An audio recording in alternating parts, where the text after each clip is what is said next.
Dice Nancy que en algún momento se normalizó la violencia y muchos de estos casos nos pasaron de noche por ese pacto de silencio, de impunidad, Miguel, que hoy en día sería imposible pensarlo, no solamente porque se fue Calderón y hoy es Andrés Manuel López Obrador, sino porque pareciera que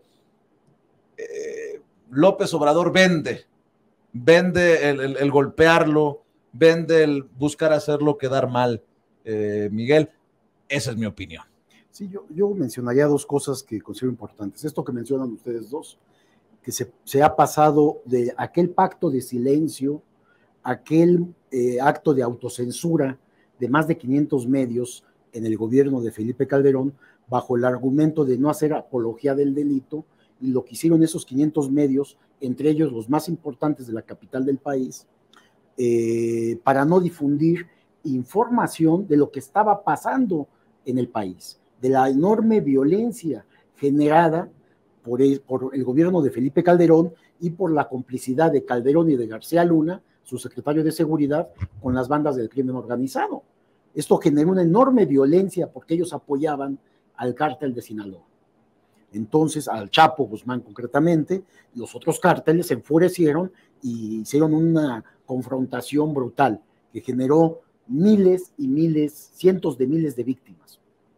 Bien, de ese momento, ahora pasamos a una exacerbación de la violencia que están dando a conocer los medios de comunicación. No estamos diciendo de que no haya violencia, porque la violencia no se acaba de un día para otro.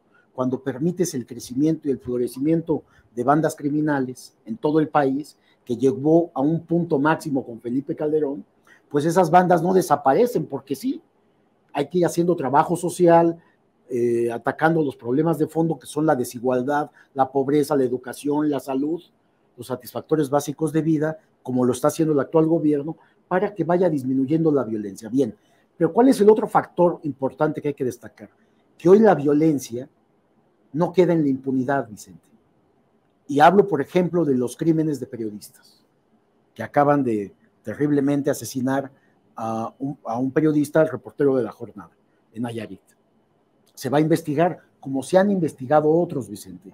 Anteriormente no pasaba nada, nunca se encontraba alguno de los culpables de los asesinatos de periodistas, de cualquier ciudadano, de políticos, de empresarios. No había detenciones. La impunidad es lo que privaba en gobiernos panistas y priistas. A diferencia de eso, hoy primero se da un informe cada semana de lo que está pasando, de la violencia, cómo avanza, atrasa, qué delitos se están combatiendo, etcétera, etcétera. Segundo, se da cuenta de los detenidos por esta violencia. Es decir, hay una persecución del delito.